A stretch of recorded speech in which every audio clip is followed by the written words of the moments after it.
You're going to get help troubleshooting tricky client needs, and you might even get VIP service when deadlines are tight. Think of your first few visits as laying the groundwork.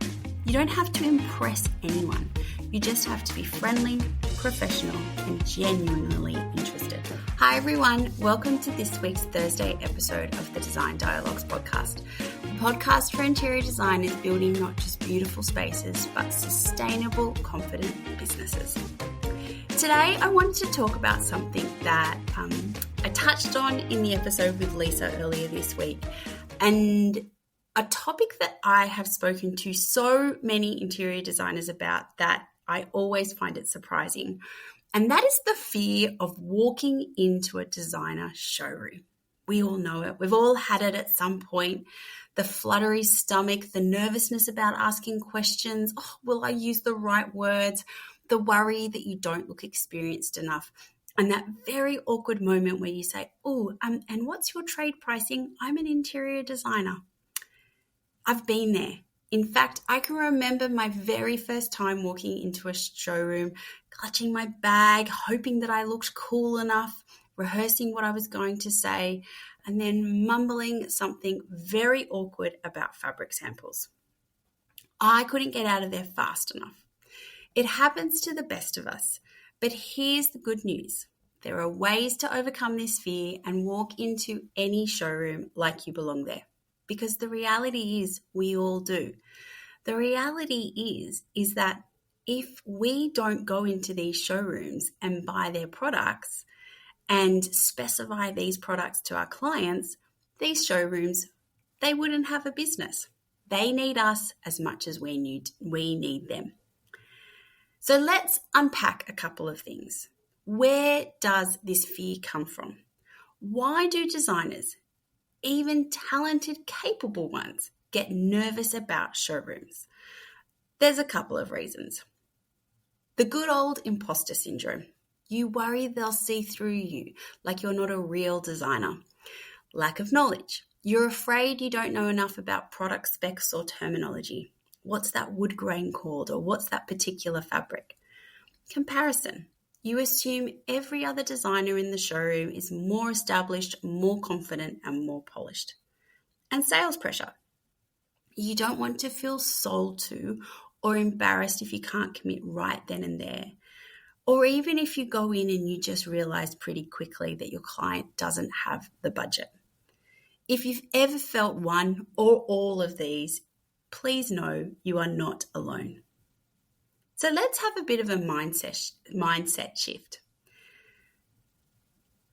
As I mentioned before, showrooms exist for you.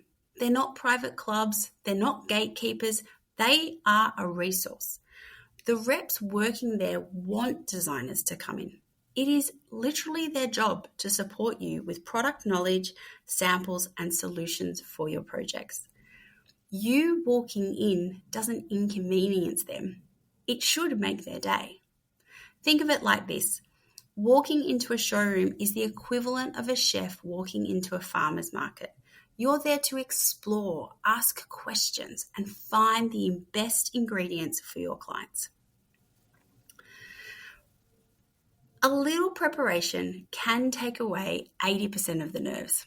Here's a couple of things that I suggest. Know your purpose. Are you looking for inspiration, sourcing for a specific project, or building relationships? Clarity helps you feel in control.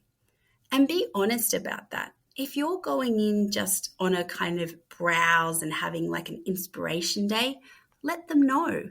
If you are going in with a very specific chair or table or piece of furniture or a tile that you're looking in for, take the documentation with you. Maybe take your presentation and your concept images, a floor plan. Take those tools in so that you feel confident. Do a little homework. Check the showroom's website. Get a sense of their products. Maybe identify a few products that you really want to look at first. It's so much better when you've got that knowledge rather than going in totally cold. One of the other things that I think is so important is having a few questions that you know you're going to need answers to written down, ready to go. So often you go in, you're feeling nervous, and all of those questions that you had just go out the window. So, things like, what are your current lead times?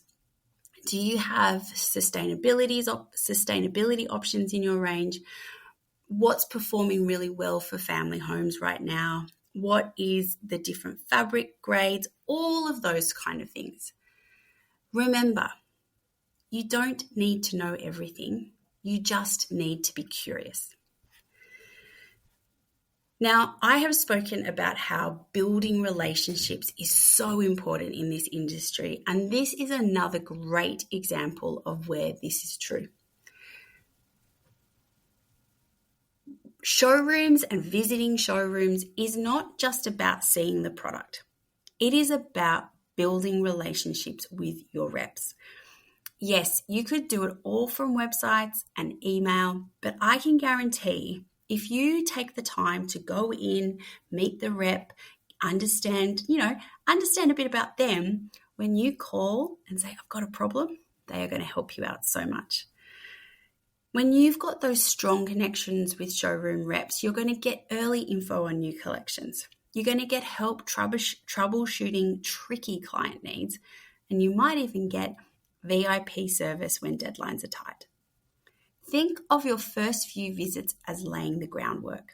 You don't have to impress anyone. You just have to be friendly, professional, and genuinely interested. So this all sounds great in theory, but sometimes it can be a bit trickier to actually do all of this. So here is a few practical confidence boosters. Go with a buddy. If it's your first time, take another design friend with you or even an assistant. You'll feel so much better, and you can all have a laugh together at the end when it wasn't as bad as you thought it was going to be. Dress the part, but be comfortable. You don't need a fashion week outfit or to spend a fortune on pulling together this outfit, but just look polished enough that you feel confident. Practice your opener.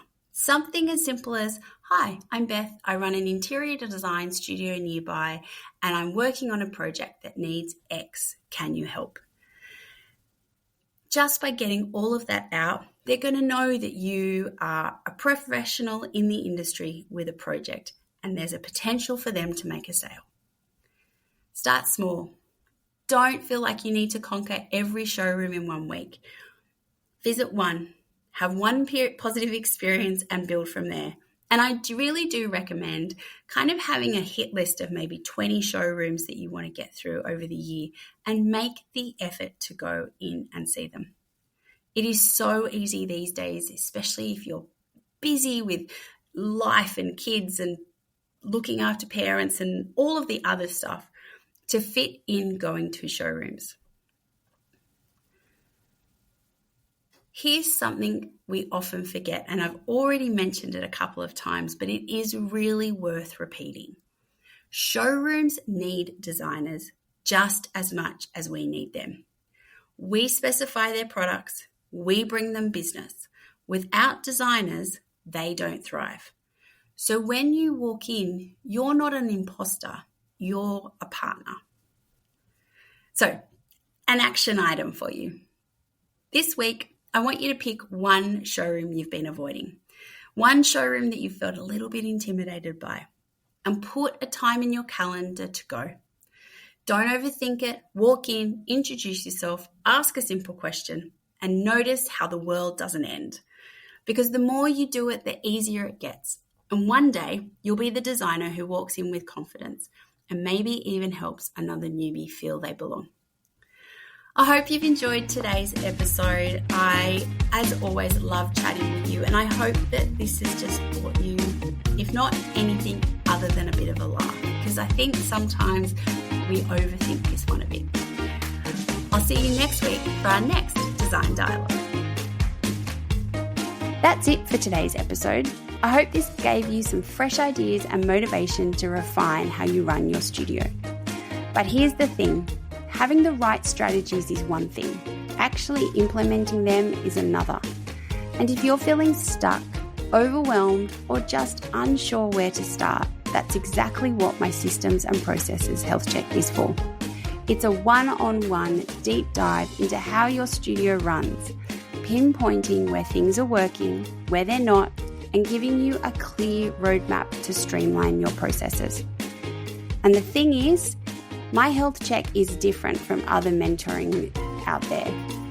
We don't just talk, we put together clear, actionable items that I hold you accountable for, because I want to make sure that at the end of the health check, you see a real difference in your business.